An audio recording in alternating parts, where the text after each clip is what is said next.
ನಮಸ್ಕಾರ ಕರ್ನಾಟಕ, ನಮಸ್ಕಾರ ಬೆಂಗಳೂರು. ನಿನ್ನೆಯಿಂದ ಬೈಕ್ ಟ್ಯಾಕ್ಸಿಯನ್ನು ಸರ್ಕಾರ ಬಂದ್ ಮಾಡಿದೆ. ಸುಮಾರು 18% ಸ್ಟೂಡೆಂಟ್ಸ್ ಪಾಪ್ಯುಲೇಷನ್ನು ಈ ಬೈಕ್ ಟ್ಯಾಕ್ಸಿ ಸರ್ವಿಸ್ಗಳನ್ನು ಬಳಸ್ತಾ ಇದ್ರು. ಬೆಂಗಳೂರಲ್ಲಿ ಸುಮಾರು 25-30 ಲಕ್ಷ ಜನ ಈ ಸರ್ವಿಸನ್ನು ಬಳಸ್ತಾ ಇದ್ರೆ, ಸ್ಟೂಡೆಂಟ್ಸ್ ಆಗಿರ್ಬೋದು, ಟ್ಯೂಷನ್ಗೆ ಹೋಗೋಕ್ಕೆ, ಸ್ಪೆಷಲ್ ಕ್ಲಾಸ್ಗೆ ಹೋಗೋಕ್ಕೆ, ಕಾಲೇಜ್ಗೆ ಹೋಗೋಕ್ಕೆ, ಎಮರ್ಜೆನ್ಸಿಗೆ, ಕೋರ್ಟ್ಗೆ ಹೋಗೋಕ್ಕೆ, ಆಸ್ಪತ್ರೆಗೆ ಹೋಗೋಕ್ಕೆ, ಆಫೀಸ್ಗೆ ಹೋಗೋಕ್ಕೆ, ಇಂಥ ವಿಚಾರ ಅಂತೆಲ್ಲ ಇಷ್ಟು 15-20 ಲಕ್ಷ ಜನ ಈ ಬೈಕ್ ಟ್ಯಾಕ್ಸಿಗಳನ್ನು ಬಳಸ್ತಾ ಇದ್ರು. ಕಾರಣ ಯಾಕೆ ಅಂತಂದರೆ, ಒಂದು ಕ್ಯಾಬ್ ಮತ್ತು ಆಟೋಗಳಿಗೆ ಕಂಪೇರ್ ಮಾಡಿದ್ರೆ ಸ್ಪೇಸ್ ಕಡಿಮೆ ಇರುತ್ತೆ, ಆರ್ಥಿಕವಾಗಿ ಇವೆರಡು ಕಂಪೇರ್ ಮಾಡಿದ್ರೆ ಕಡಿಮೆ ರೇಟು, ಆಮೇಲೆ ಜಲ್ದಿ ರೀಚ್ ಆಗ್ಬೋದು ಅನ್ನೋ ಒಂದೇ ಒಂದು ಕಾರಣಕ್ಕೆ ಈ ಬೈಕ್ ಟ್ಯಾಕ್ಸಿ ಅನ್ನೋದು ಸಾಕಷ್ಟು ಈ ಒಂದು ಐ ಥಿಂಕ್ ಟ್ರಾನ್ಸ್ಪೋರ್ಟ್ ಸಿಸ್ಟಮಲ್ಲಿ ಒಂದು ಪ್ರಭಾವವನ್ನು ಬೀರಿತ್ತು.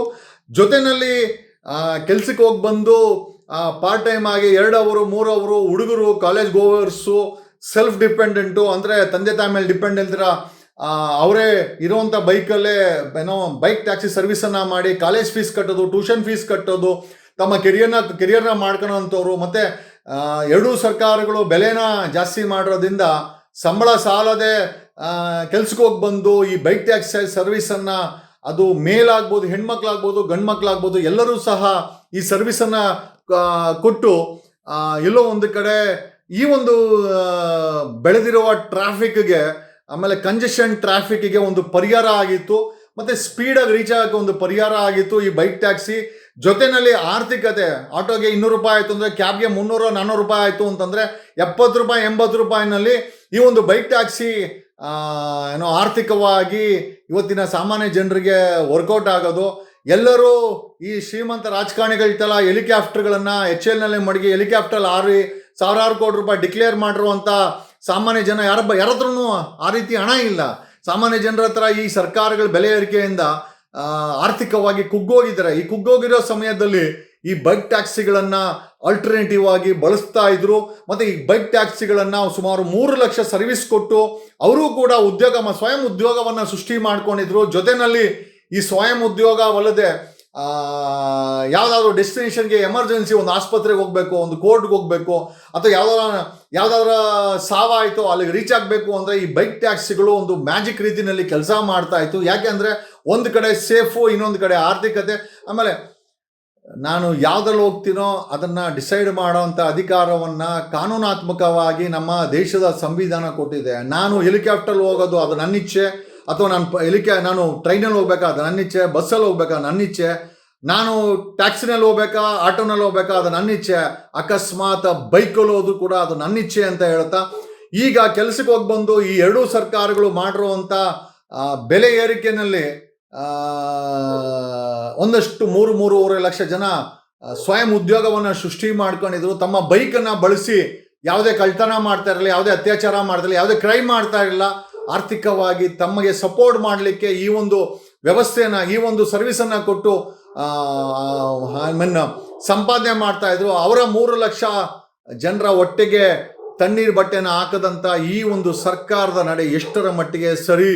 ನಾವು ಈ ಒಂದು ಬೈಕ್ ಟ್ಯಾಕ್ಸಿಯನ್ನು ಮತ್ತೆ ವಾಪಸ್ಸು ಸಮಾಜಕ್ಕೆ, ಈ ಒಂದು ಸೊಸೈಟಿಗೆ ಸರ್ಕಾರ ಬಿಡಬೇಕು ಅಂತ ನಾವು ಈ ಒಂದು ಸರ್ಕಾರದ ನಡೆಯನ್ನು ವಿರೋಧಿಸುತ್ತಾ ಬೈಕ್ ಟ್ಯಾಕ್ಸಿ ಮೇಲೆ 20-25 ಲಕ್ಷ ಜನ ಡಿಪೆಂಡ್ ಆಗಿದ್ರು. 3 ಲಕ್ಷಕ್ಕೂ ಹೆಚ್ಚು ಜನ ಈ ಸರ್ವಿಸನ್ನು ಕೊಡ್ತಾ ಇದ್ರು.